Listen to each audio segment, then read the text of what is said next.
Hello. What's going on, Luke? How are you? How's it going? Sorry I'm late. It's all right. It's all right. How are you? I'm very well. How are you? I am well. Thank you so much for doing this. My pleasure. Thank you very much for having me. Of course. This podcast is about your journey in music and how you got to where you are now. Lovely. It's it's been a wild ride thus far. Right on. You're from Canada. Indeed. Okay, tell me about Yes. that. What part of Canada did you grow up in?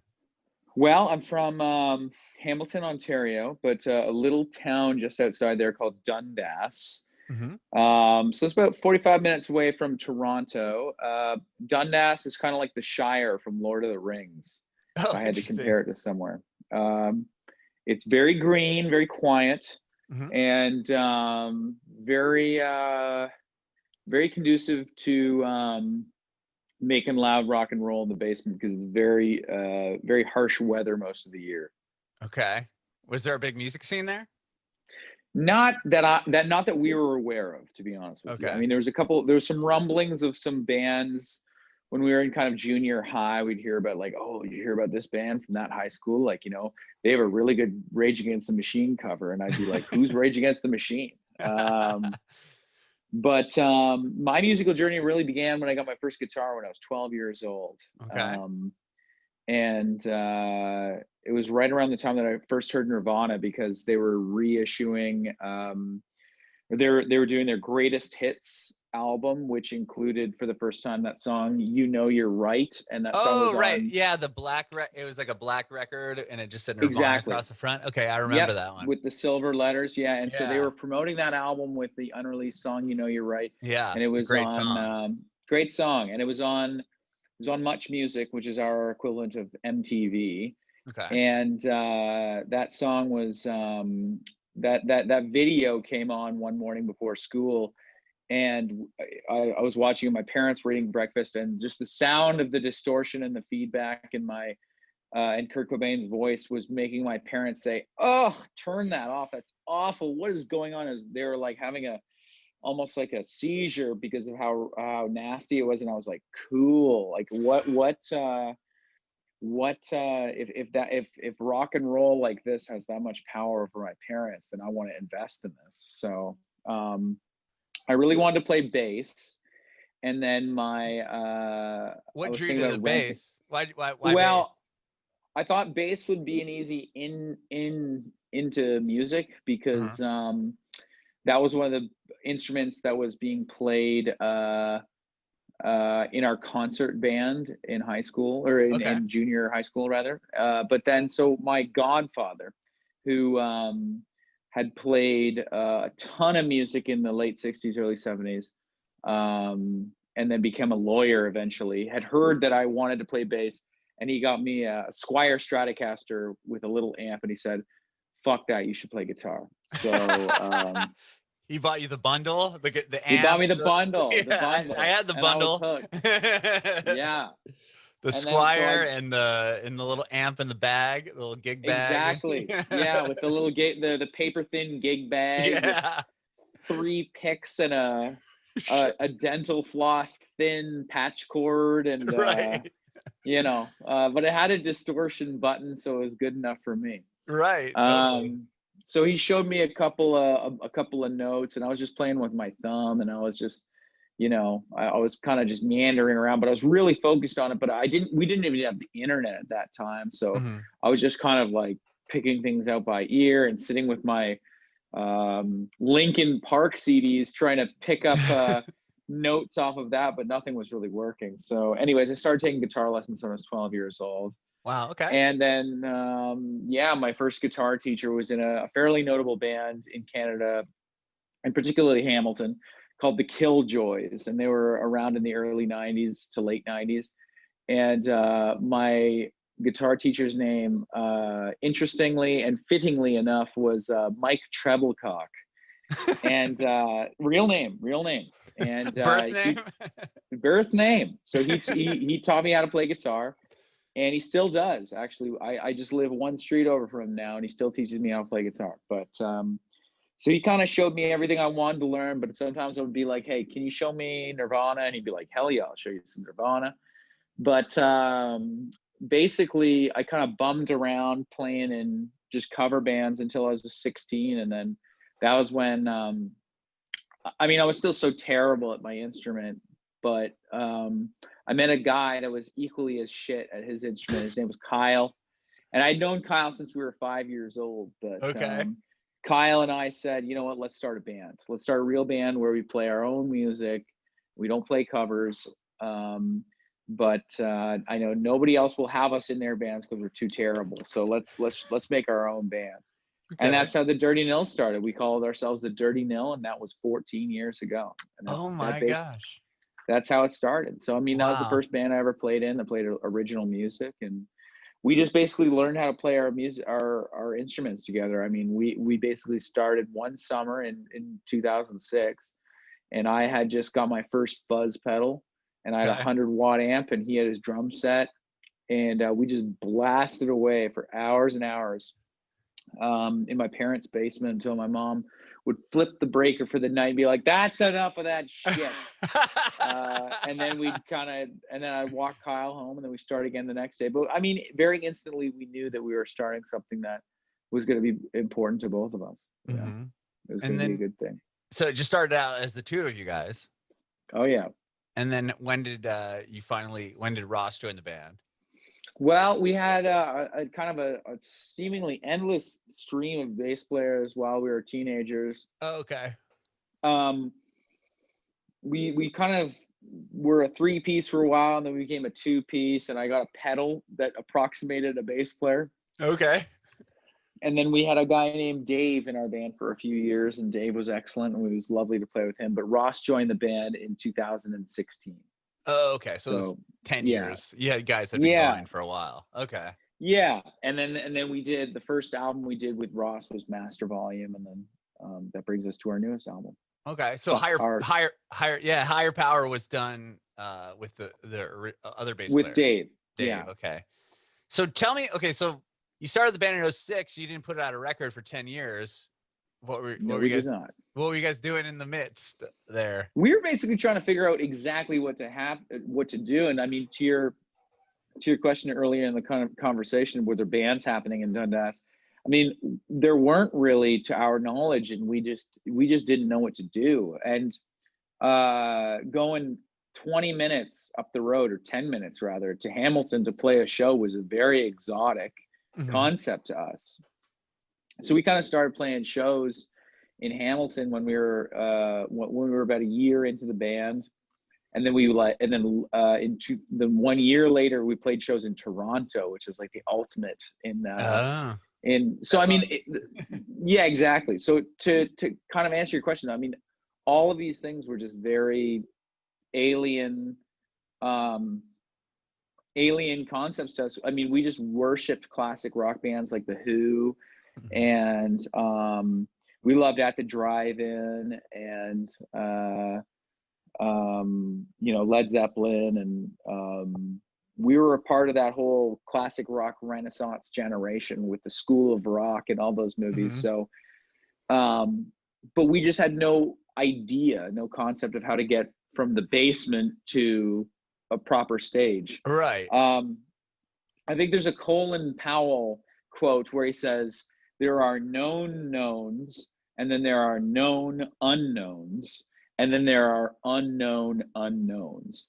And that third category, that unknown unknowns, that describes all of our knowledge about how to kind of get a band off the ground. Everything was just by trial and error, and we just had no concept of the kind of necessary steps to kind of get there. So every time we would open for a band at the Casbah in Hamilton, we would just absolutely punish the headliner band with questions like, okay, so how do you get a record? How do you get a record deal? And how do you do? And they were, to their credit, they were very patient with us, and they would give us answers, and they would humor us and be really nice to us. And I gotta give a lot of credit to them for giving the time of day to answering our stupid, very remedial questions. But That was it. I mean, and then the really exotic thing became, we went on our first tour in 2009, and we went out east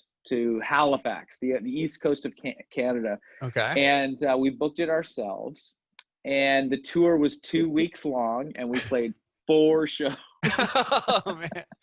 And but Canada's kind of hard to tour, isn't it? Like you got to drive. It's brutal. Yeah, it's like Australia, where you'd fly there and play like 4 shows in 2 weeks. Exactly.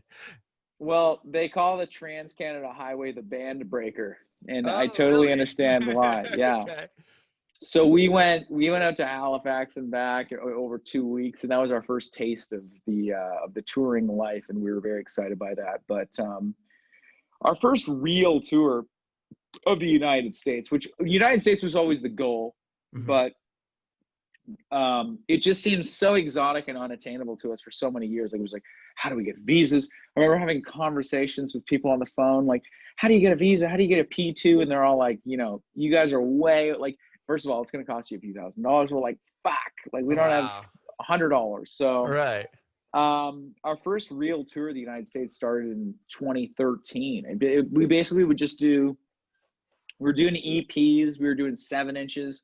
When we released the song Fuckin Up Young in the spring of 2011, or summer rather, that's when we really started getting some attention worldwide. Like, we started having people from Germany write us and all across the United States saying, when are you going to come here? And we're like, I don't know. Can you help us? And they're all like, no, but like, when you come, we'll see you.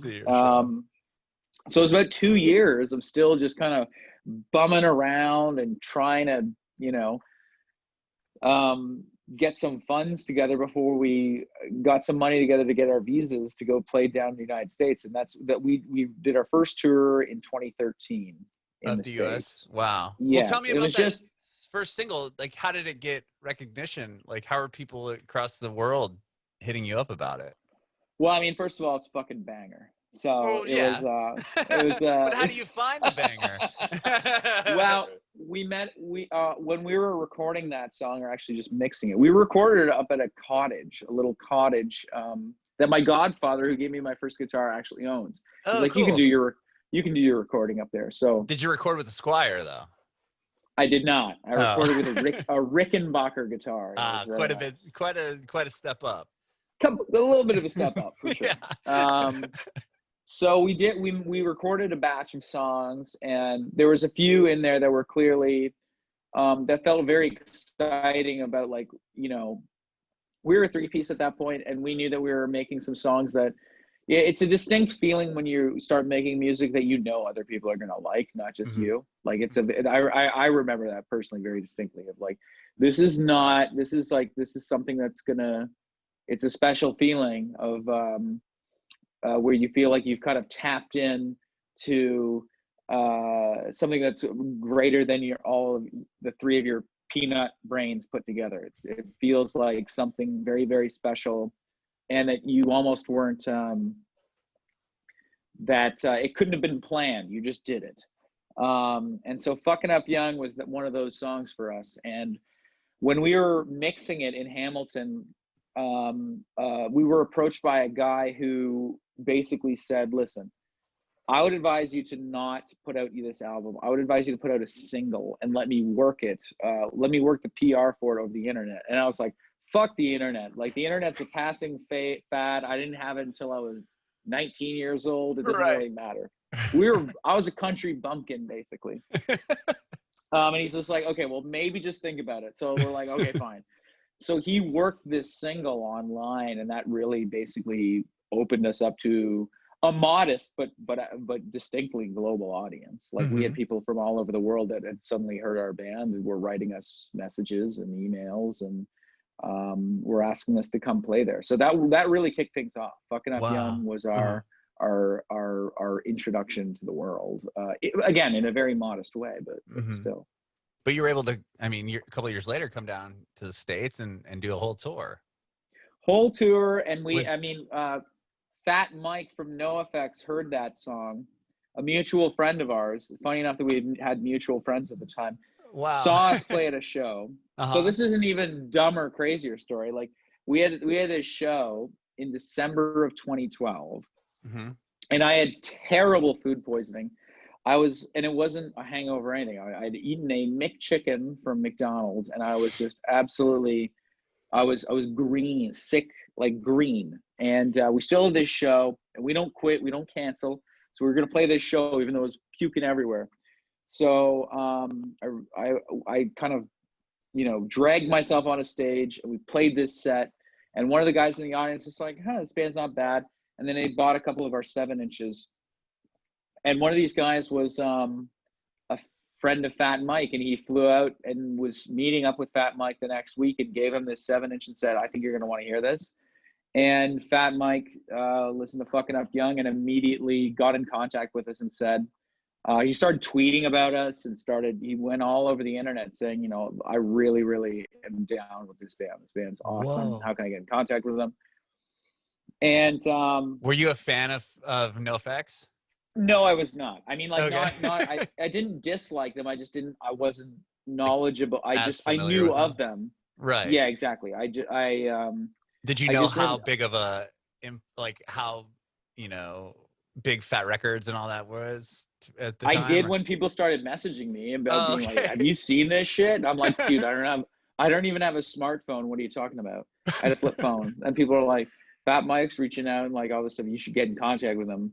So I went to my family's like dial-up phone, and I phoned him up, and we talked over the phone, and he was super cool. And he said, "Look, I want to put out a single for you guys.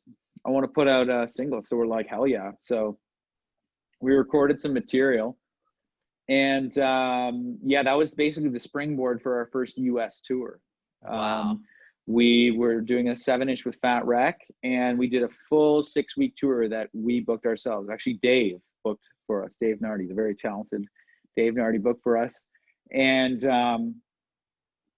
we did a full US tour, and people were still talking about this song. They came out to hear this song that we had recorded, 2 years earlier. And we had an EP at the time that we were working, which was much faster and much more aggressive, not quite as anthemic. More kind of hardcore leaning, to be honest with you. We're kind of going in a much more aggro direction at that point, but it was clear that people were really responding to that song. And so it was like the ultimate achievement for us as kids growing up in Canada who had worshipped rock and roll and absorbed it through YouTube and through basically coffee table books about bands. The ultimate goal, mecca for rock and roll, is the United States. So, I mean, it was such an accomplishment and achievement to go to the United States and have just even a handful of fans in every city already. Because of this song that we made in my parents' basement in Dundas, Ontario. There's a little tiny town. From there on, our ambitions really grew. And we started recording our first full-length album in 2014, and didn't get finished until 2015. And we didn't have a label or anything, so we kind of had to do it ourselves. And we only really signed a record contract because we ran out of money. We needed some money to finish the thing. So we signed to Dine Alone Records in Canada. Yeah. And then we did the Warped Tour, and the Warped Tour brought us to a much bigger audience, even though the general feeling of the Warped Tour was a mood of total defeat. Because, I mean, when we signed up for it, I thought we were signing up to play with bands like NoFX and Bad Religion and all the Lagwagon, all the usual suspects that you'd associate. But it was like, okay, so we signed up for it, and then they started announcing the headliners, and it was like Black Veil Brides. Oh, right. Like, and then it was like Riff Raff, and I'm like, that's kind of funny, but whatever. And then it was like Attila, and I'm like, fuck, who are these idiots? Like, I just know I'm not gonna like any of these bands. So anyways, we were definitely extreme outliers on that tour. What year did you guys play Warped Tour? 2015. Okay. It was 2015, and we were on the Ernie Ball stage, which, as I like to call it, the stage that God forgot. And there were some decent bands I saw some good bands play the Ernie Ball stage back. It was an awesome stage, but it was very, very very inconspicuously hidden with regards to the rest of the festival. Like it would be like in the basement or like in a far off like kind of corn patch away from the rest of the field. That was, you couldn't find it. So anyways, no one was really coming to see us, and our fans that would come to see us would have a hell of a time trying to get to us. But you know, we weren't really playing to many people. But what started happening on this tour is that all of the bands and the big bands on the tour, like Beartooth and Silverstein and all the guitar techs for these big bands that also work for bands like the Foo Fighters and, you know, massive bands started coming to see us, and we're just packed side stage at every single one of our gigs. We play all, like every day. It was just the faculty of the tour there, like the head chef and the organizer of the festival. They were there every day watching us play. And making those kind of fans have yielded us massive dividends over the years, even if we weren't really playing to many people. I mean, or fan kind of casual attendees of the tour. I remember my first recollections of the tour as soon as we landed in Pomona, California, was I described it in 3 sentiments. Number 1, heat, dust, and children with e-cigarettes. That was my number 1 vision of that entire tour. Was sounds like those 3 that does things. sound like Pomona though. We're in San Diego, so my sister actually went to college in Pomona. That's funny. Okay, yeah. Well, that was the dominant visual that I recall on the Warped Tour, and kids walking around with braces, like neon braces, with e-cigarettes like billowing out neon green clouds, and they had shirts that said "suck my fuck," and I'm like, that was the first time I remember distinctly. That was the first time I felt like I'm old now, and I was 24. Like I was just like, this. Yeah, I can't relate at all to this. So the smoke was colored.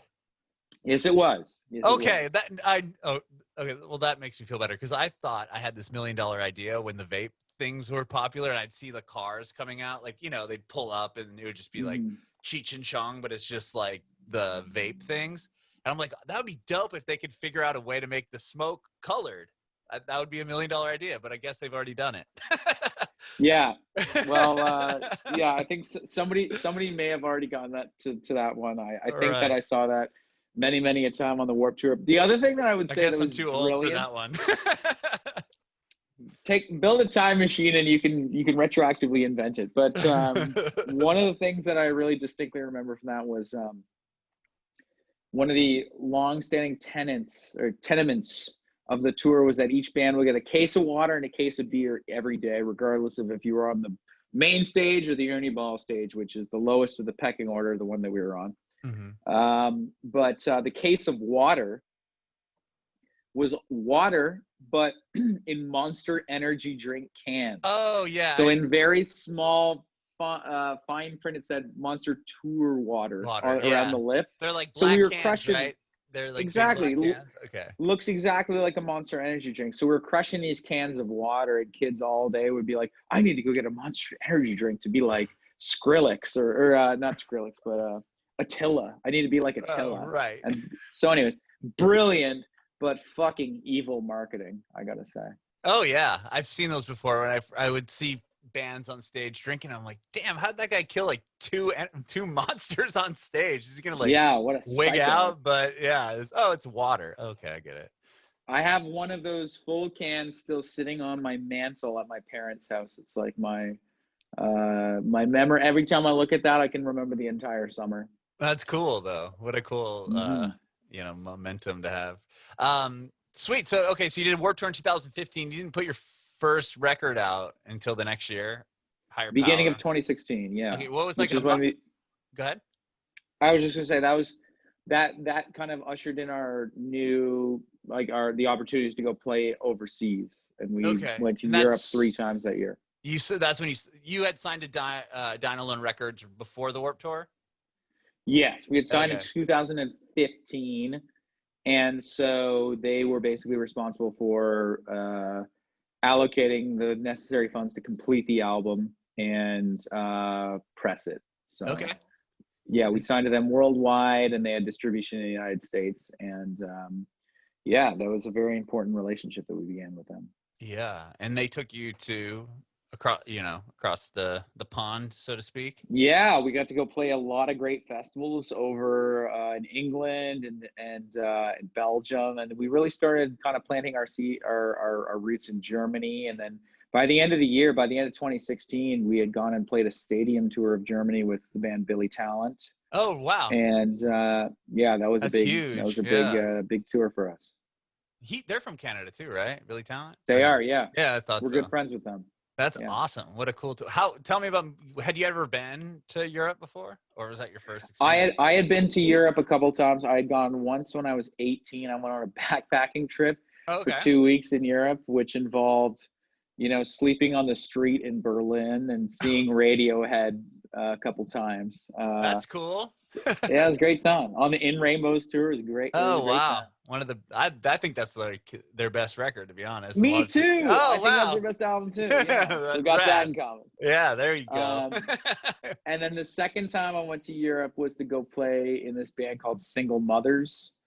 And it was just after the Warped Tour, and Dave and I played guitar and bass in Single Mothers. We played Reading and Leeds Festival and a whole tour through Western Europe, and that was just such a cool thing. But was that a band that you guys just jumped on to play with them, or yeah, and we had done a tour with them earlier that year, and then the lineup had kind of dissolved, so we kind of jumped in there. Well, it's funny. Dave got asked to be in the band, and I just kind of like inserted my way into it. I'm like, I'm going to Europe too. You're like, ready? I want to go to Europe. Yeah, I want to. We got to watch Refused from the side stage. Oh man, I'm going, dude. That's dope. Yeah. Yeah. I got to see Refused when they did they reunited for Coachella that one year. Yeah. But before Coachella, they did, because of the radius clause, they were able to play. I was living in San Francisco at the time. They were able to play the Bay Area, and I saw them at the Warfield or somewhere in San Francisco. It was nice, insane. Yeah.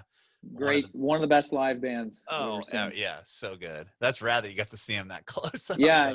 Kendrick Lamar was like on the main stage too. It was just such a surreal experience. It was great. That's wild. Wow. Okay. So the Higher Power got you to Europe. Yes. The next record you guys put out was Master Volume. That was the first one you said that has your new bass player on it. I can't think of his name right now. Oh, Ross. Sorry. Yeah. The wonderful. Okay. The wonderful Ross. Tell me about Master Volume. What was a highlight from that record? Master Volume was really important because it was the first full-length record that we had done where it was all completely brand new material. There was some re-recorded material on Higher Power. Oh, okay. And I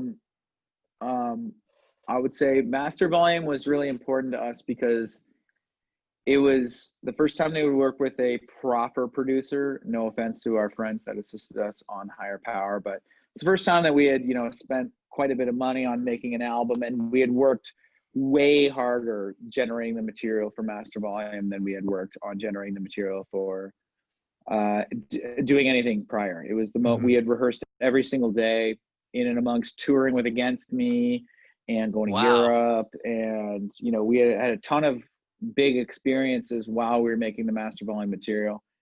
And I was just very, very confident in the material. I thought it represented a new kind of side of us that was embracing our classic rock roots, our kind of like Queen and a little bit of Aerosmith.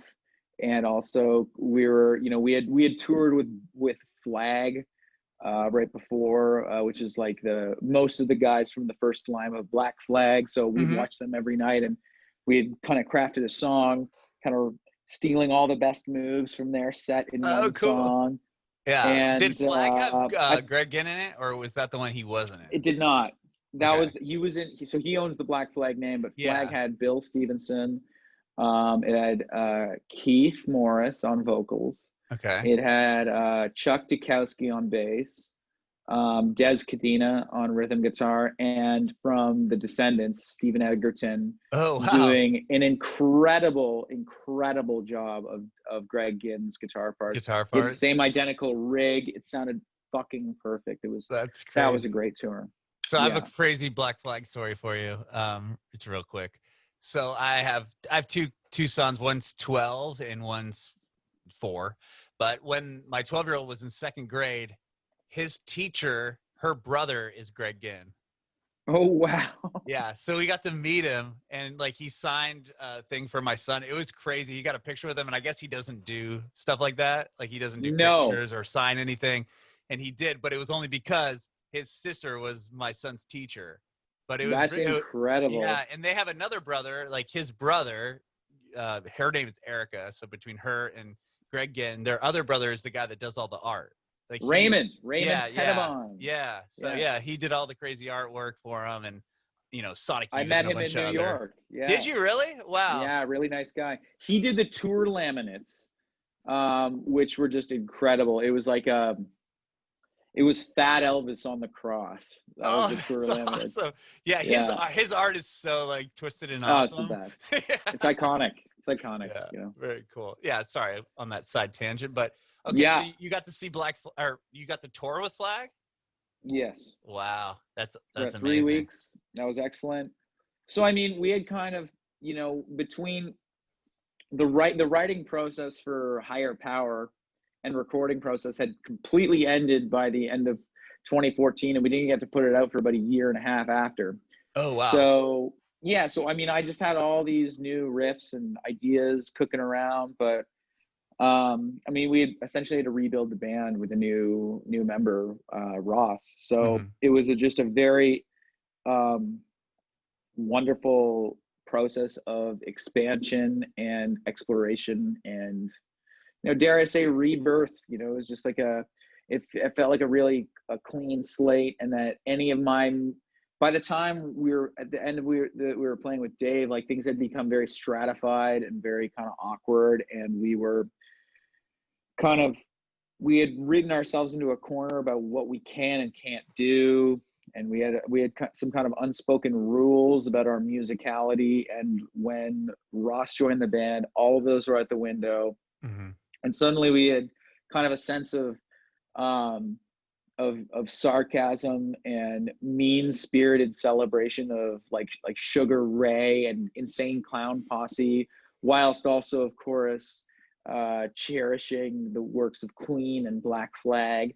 So this kind of new sense of playfulness really assisted in germinating the songs that became Master Volume. So it was a very exciting time. And as I said, it was the first time that we recorded at a proper studio with a proper producer, and we had done our homework. We had jammed every day, had all the arguments, blasting away at these songs in a concrete room, and I gotten it all together. And I knew that it was going to be a big record for us. I knew it was going to go really well because of how much work we had put in, and I was very confident in what we had made. So that was, I mean, to date, our most important thing that we've done. That one, I mean, people were aware of us when we made Higher Power, and I think we made it onto some people's radar. But with Master Volume, it's the first time that we had, people really getting lots of tattoos with my lyrics on their bodies. And how crazy was that the first time you saw that? Oh, it's the best. As a guy that has no tattoos at all, I was like, this is really cool. It was the thing that allowed us to finally, after basically, 4 years of playing to maybe 50 people in a room in the United States, to play to 250 people in a room in every city we went to. It gave us a career, that album. That's amazing. It allowed us to expand our operation in every respect.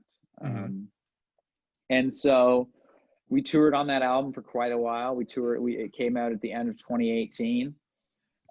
We got to open for The Who. That was wicked. On and you my birthday. mentioned them earlier. They were like an iconic band for you guys. And Pete on Townsend your birthday? my 27th birthday, we opened for The Who. And I met Pete Townsend. I met Roger Daltrey. Wow. We played in front of 100,000 people in Quebec City. Oh my! That must have been absolutely insane. You can't really beat that one. That's a pretty good one. I mean, that's been a good one for me ever since. But Yeah. Tell me about walking out on stage to 100,000 people. Was that like? Yes.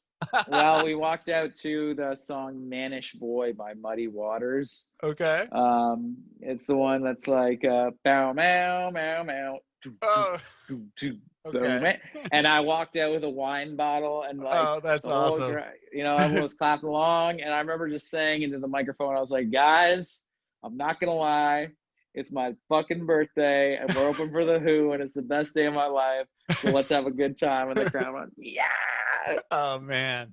Yeah, it was the best. That's and the next night we got to see Metallica, and wow, incredible. That's so awesome. So yeah, so awesome. And your new record is coming out New Year's Day, huh? 2021. It is indeed. Tell me about the new record, and I want to talk to you about this cameo video I saw with Mark McGrath and all these people in it. well, tell me about this new record. It's coming out. Yeah. Okay, so our new album is called Fuck Art, mm-hmm. and it's upon first mentioning or on paper, it kind of looks nihilistic, but to us, it couldn't be further from the truth. It's full of jubilation and optimism. Like when you say "fuck art" out loud, you have to smile. You have to smile. Even my angry grandmother can't help but smile when she says that title. And the way it originated was I was taking painting lessons at the local community center at the beginning of the year. And it was mostly an older crowd, people in their 60s and 70s. And there's this one really cranky old dude who kept just putting his hand up like, my painting doesn't look like that. And the instructor very patiently would say, don't worry, you're just starting, just be patient, it's all good. And he put his hand down and his hand would shoot up again. There's bristles stuck in my painting. And she'd be like, don't worry, when it all dries, you can pull them out. And then at some point, you heard him, whole room silent. You could just hear brush strokes going. At one point, you hear him slam down his brush, and he goes, "Fuck art." And I presented that to the band, and that became our. That's it. That's our album title. That's amazing. So, this album is a very it's a very different one from our last one, in my opinion. Mm-hmm. It's at times it's simultaneously both more vulnerable and much heavier and nastier than our last one in its textures. It's kind of like it's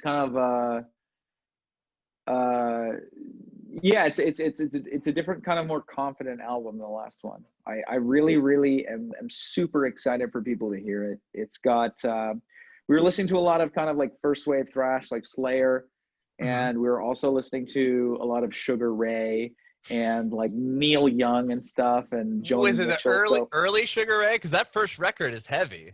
Yeah, it's sick. Like Mean Machine and shit. Yeah, it's like awesome. It is heavy. It's crazy. Yeah. So, I mean, during Master Volume, we were listening to a lot of like what most people would just define as terrible music, but we were all about it. Mm-hmm. So, we really decided to double down on our general mission statement of troll the world with this album, and our intention is to confuse and amuse the rock fans of the world, and I think we're going to do that with this album. I'm very excited about it. But anyways, John, our producer Goodmanson, who did Master Volume, he flew back in to do Fuck Art with us in March. And we had just finished the drums and the bass, and he had to catch the last flight out of Canada to the States because Corona was ramping up. Yeah. Oh. So basically, I was the owner of the studio basically said to me, listen, okay, so here are your choices. We can push pause and you can resume and take all the rest of the time that you had booked as soon as we can get back to work, or you have 36 hours to record all the guitars for the album before the city shuts down, and you just have to get to do it with the engineer here. And I said, well, let's do that one. So the engineer and I did all the guitars in 36 hours. It was fucking insanity. And did you stay there for 36 hours? Yes, we did. Yeah. Yeah. So we drank coffee, we ate pizza pockets, and it was madness. Like, I mean, I was hallucinating by the end. Um, so we finished this thing, and then over April, the band all lives together, so we just did vocals at the house and shot them over to John in Seattle, and very luckily and fortunately we were able to finish the record rather than push Whoa. pause, which I think a lot of people had to do. So this is it's a miracle that the thing got done. Mm-hmm. So I'm very pumped about that first and foremost. But the same thing, we approached the music the exact same way. We got together and we jammed every single day for a year and a half, and then Wow. we road tested it, and we yelled at each other, and we laughed, and we hugged, and we got the thing done. We did it like a real band. I mean, Yeah. the modern trend is to kind of show up at the studio with an idea and have a producer hold your hand and kind of put a song together with drum loops and shit. Right. And that's Right. not anything we're interested in at all. I'm suspicious of anything that requires less work. Mm-hmm. And we'll never do anything like that. So, I mean, we bashed it out the same way that we like doing, which is, you know, as I said, having those arguments and those shitty jams and those fucking, you know, points of like, where are we going with all this? And then ultimately leading towards something that you're really, really proud of, that makes you laugh and makes you really happy. Mm-hmm. That's what this is. And Wow. we're super pumped on it. Yeah, and the first single, Doom Boy, that one's out, right, already. Mm-hmm. And you guys got to collaborate with, like, it looks like a brewery up in Canada for they We did like did. a, Yeah, we made a yeah. Doom Boy beer. Yeah. That's cool. How did that happen? They had come to you and want to do something for you guys? They did, yeah. So they said, "Hey, we love your tune, Doom Boy. We want to make a beer," and they're like, "So what we're thinking is like this kind of like dark cherry stout thing," and I'm like, "Hey, bro, like we need to be able to drink it too. So maybe not something like that looks like motor oil. We're Right. like, what's the most drinkable beer you could make?" And they're like, "This one," and we're like, "That's great." And we tried it, and we're like, "This is actually fucking delicious." That's cool. That's cool. So are Yeah. they gonna be? They canned it. Obviously, I saw can. Is that going to be something that's just like a limited run? Are you guys able to sell it at shows, or how is that going to work? I think it's a limited run right now. So if you're interested in it, check out our socials, and there's links to it. But Cool. it's selling really fast. I think there's only a bit left. Wow, that's good. I mean, Yeah, that's cool. Very cool. And then you did like a live stream tour, right? we are. That's coming up. It's called the Yeah. Dancing to Thrash tour, Yeah. Tell me about and that. it's so we were, you know, sitting around thinking about what we can do, and you know, as I said before, a lot of our mythology and our kind of hopes and career aspirations all revolve around the United States. We've got a lot of amazing friends, and some of the best times of our lives have been spent down there. So we just decided to, you know, start emailing some of our favorite venues and say like, hey, would you be interested in, like, we want to do this, like this live stream tour where we will split the money with you, help keep you guys afloat because we know you guys are fucked right now. So Mm-hmm. let's do this thing together. You help us promote it, we'll split the money, and we'll make a super super weird but awesome tour. And so what we did was we filmed 15 unique sets, you know, all different set lists, in a green screen studio, like pro audio, bunch of different HD cameras.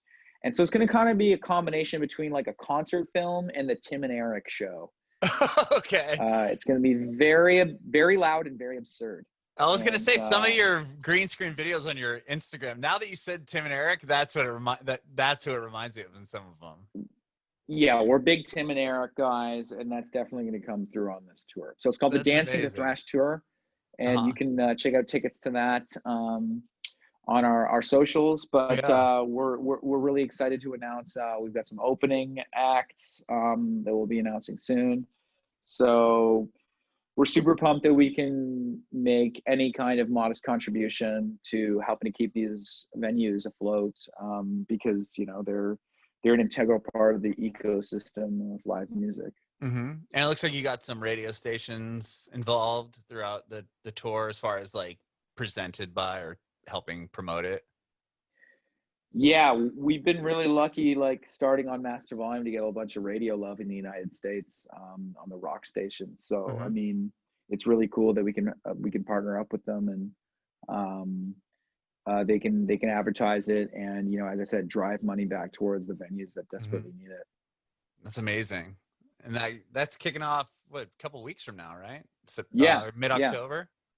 yeah, mid-October. Very cool. Very cool. And how did you shoot all the sets? Like, how many days did that take? It took 2 weeks. We would just Okay. basically do two a night. Um, and so we do a set, and then we go outside and drink a Doom Boy beer and like There you talk about the go. next one, what city we were gonna be in, what venue we are playing in, kind of ham it up which venue we're at. Like, Oh, if cool. we're in Chicago, like talking about our favorite Mexican food places in Chicago, and like the Chicago Music Exchange store, and Kyle's a big Toronto Raptors fan, so we'd be talking some mad smack about basketball. And yeah, we definitely tailored the banter to each city that we were playing in, and yeah, we had a really good time doing it. It was super weird, but I mean, I think it was a wicked concept that we pulled off very well. Yeah, that's really cool. I haven't seen anybody do that yet. I mean, I've seen some of the virtual tours, but nothing like that. Nothing where it's like fully produced live sets and everything. That's really rad. Hmm. And I love this Yeah. video that you guys got of this cameo video with all the people in it. Mark McGrath, you've got the guy from Cheap Trick, and just like, how did that come together? And tell me the concept behind that, because it's amazing. So that was another idea by our hilarious and mischievous manager, Okay. Mr. Parkside, Mr. Mike Renault. And so what he said is, listen, so what I want to do is get a reaction video over Cameo from all these celebrities, and nobody seems to have used it this way yet. Like, nobody seems to have. Cameo is mostly for like a happy birthday shout out from Right. Vince Neil Right. for Right. $400, and he kind of drunkenly mumbles through a happy birthday. Yeah, But what exactly. our manager was like, what if we get these kind of hilarious like celebrities that are going to that appeal to us in maybe a slightly mean-spirited way, but also Sure. like a sincere way, and we get them to review Doom Boy. And I was like, that sounds fucking awesome. So we got Gary Holt from Slayer, Yeah. and Mark McGrath from Sugar Ray, and Gilbert Gottfried, who's my favorite one. And Yeah. may I quote Gilbert Gottfried? He said about our video, I think that they should take this video to Guantanamo Bay and replace waterboarding with the Dirty Nils Doom Boy video. That's So amazing. yeah, then we got Perez Yeah, Hilton, that's who funny. fucking hated it also.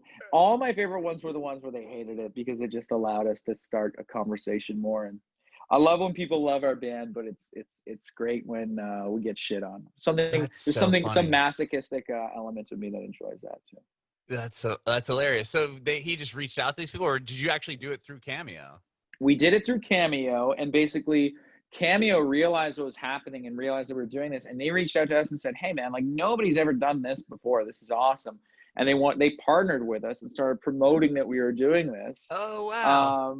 Yeah, so they basically started advertising that as now, like they're like, it's cool that you did this, but if people want to do this from now on, they have to pay this extra fee, because we realize that this is a loophole in our policy. So yeah, we kind of gamed the system and used it to our Wow. advantage. So now they're And gonna do something similar. Like, you can go on Cameo now and like create your own little hopeful list of people. Like, how is that gonna work? Or do you don't even I care? get that's what they kind of hinted at. Yeah, I don't Yeah. know. We already did our thing. I don't think Yeah, we'll be you're doing it good. again. So we're good, man. We got out. Yeah. Yeah, I mean, Rick Nielsen. Some of these people I don't even think I've seen on Cameo. Yeah, I know, right? That's We funny. there's a couple that I wish we got. We tried to get Violent J from Insane Clown Posse, but Oh, we that'd didn't be rad. respond. Yeah. Cisco's pretty good. Hasselhoff. Cisco's pretty good. I mean, the Yeah. Hoff. That's pretty good. It's amazing. Yeah. So that's a rad concept, man. Well, and dude, Luke. Thank you so much for talking with me today, dude. I really appreciate it. It was my pleasure, and thank you so much for having me. This has been a blast. Yeah, I do have one more question. I want to Hit me. know. I want to know if you have any advice for aspiring artists. Yes, I do. In terms of the aspiring artists in the COVID era, I would say number one is do not despair. Okay, you got to be positive. You got to focus. Number one thing I'd say is focus on what you can do rather than on what you can't, because obviously there are some glaring things that we can't do right now. But don't despair, because there's that famous quote. It said, there may have been more elegant and majestic times than this, but this is our time. And I really think you need to run with that right now. We've barely scratched the surface of the type of mischief that you can get up to on the internet. And that's what I would encourage all of the younger artists out there to do. Right now, live music is a problem. So online promotion is your newest and your best friend. And you really just need to put your noodles together and figure out how to do that. But I would say don't despair. This is a phase, and work hard on your craft and make good songs and have fun with your friends, because it's a short but wonderful life. That's all I got to say.